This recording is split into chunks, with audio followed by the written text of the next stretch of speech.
ఈరోజు మేము చూస్తే నేను ఇంత మునిపే పవన్ కళ్యాణ్ గారు కూడా ఒక మాట చెప్పారు, చాలా మంచి మాట కూడా.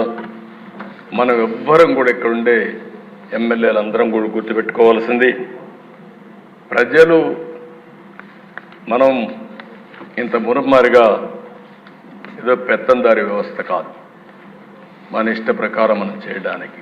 నేను అందుకనే మా వాళ్ళని చాలా స్పష్టంగా అడుగుతున్నా, ఇప్పుడు కూడా మళ్ళీ అపీల్ చేస్తున్నా పోలీసులు కూడా, నేను ఎక్కడైనా పోతే సెక్యూరిటీ కోసం ఒక్క నిమిషం మీరు ట్రాఫిక్ ఆపి పంపించండి.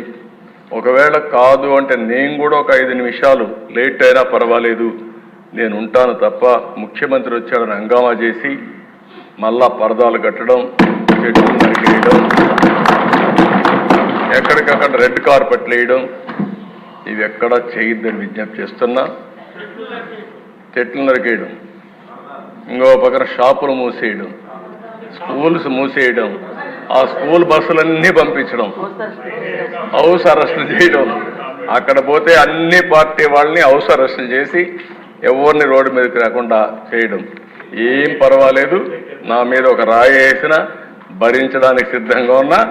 ఆ భరింపు ప్రజా తీర్పుకు, ప్రజా ఒక రివోల్ట్కి దోహదం చేసే విధంగా చేస్తాను తప్ప భయపడే పరిస్థితి ఉండదు. కాబట్టి ఎవ్వరు కూడా అలాంటి చేయొద్దని చెప్పి కోరుతున్నా. మా ఎమ్మెల్యే చెప్పిన దిశ అది ఏంటో ఆశ్చర్యం, నాకు అది అర్థం కాదు. ఎందుకు ఆ పైశాచిక ఆనందం కూడా నాకు అర్థం కాదు.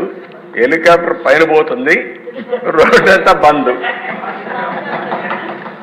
అంటే చెట్లు నరికేయడం, అంటే పైన పోయి హెలికాప్టర్ కూడా చెట్లు అడ్డం వచ్చాయి. ఆ దిశ చాలా జరిగాయి.